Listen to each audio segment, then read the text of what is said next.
Hey, this is Andy from Long Island Mopars.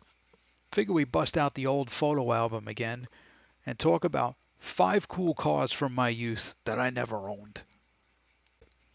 And we'll go in age of the cars. So the oldest one being this 1968 Cadillac Eldorado. It belonged to my cousin Nick.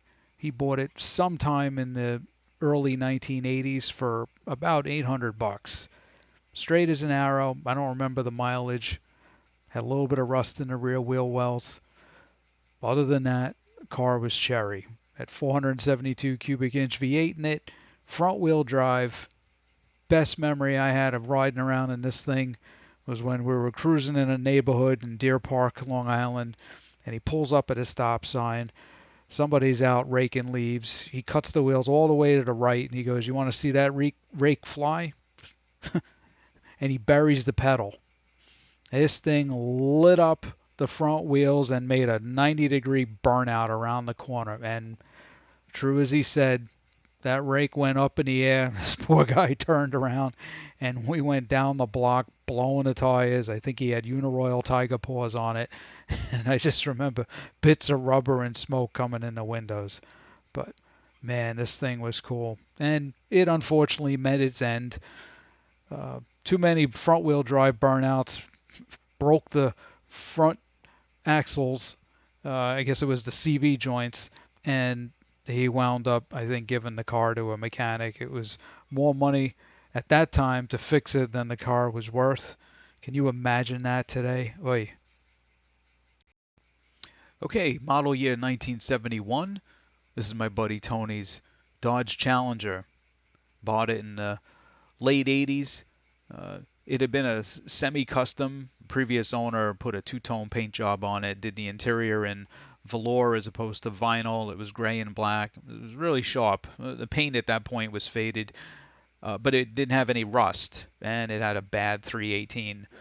That wasn't an issue because he had a Volare that was basically a sleeper with a hot 318 that he built, and we did a drivetrain swap. We put the hot 318 and transmission from the Volare into the Challenger. We put the front disc brakes from the Volare onto the Challenger, and we had a lot of fun with that car. I was his daily driver. It was very cool to see on the road. But time went on. It started to rot. The engine started to fail, and eventually he got rid of it. It was replaced later with a Dodge Daytona Turbo Z, which was really sharp, but it just didn't have the sound and visceral experience of the Challenger. But it was a really cool car. All right, next up in model years, 1972. This is my buddy John's Cutless Supreme.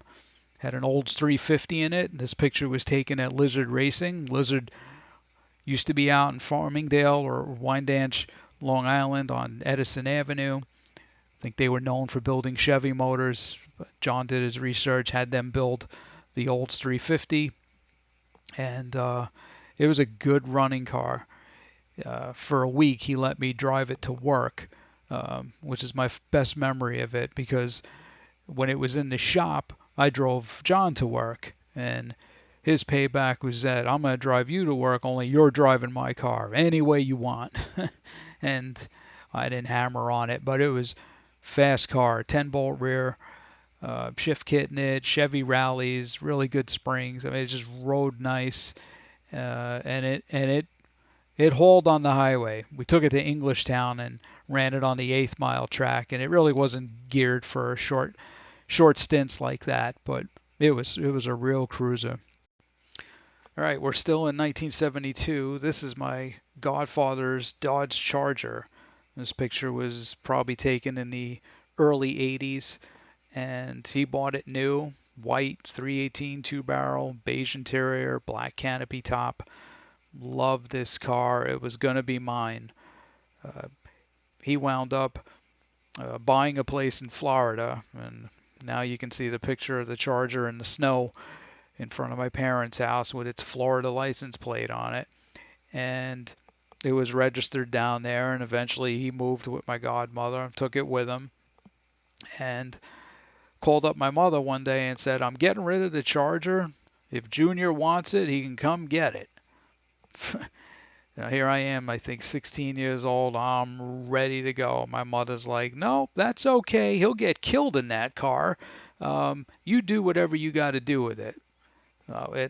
It broke my heart. He sold it to a cousin that lived down there, and last I knew, it met its fate with a palm tree. All right, and for the 1973 model year, my godfather owned this Plymouth Gold Duster. He bought it from Avis Car Sales as a used car and used it to commute from Whitestone, Queens to JFK Airport, where he worked at TWA. Slant six, one barrel, nice little car. Couldn't keep a set of front tires on it. My dad guessed that it probably at one point in its rental car life was hit, repaired. They never got the front end right. And no matter how many alignments you gave it, you couldn't keep a set of tires on it for very long. Uh, but my godfather didn't care. He used it when the rear quarters rotted, as they all did in typical DIY fashion.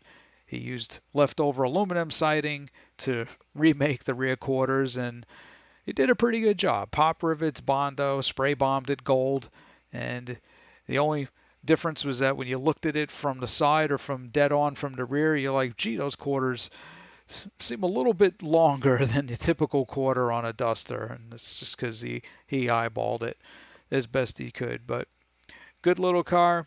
Wound up selling it at some point for a 1985 Mercury Topaz. I don't have any pictures of that, nor do I ever want any pictures of that. So that's a story of 5 cars from my earlier days that I never owned. If you like this video, please like, and if you're enjoying the channel, please subscribe. Please leave comments, and see you all next time. Thanks and take care.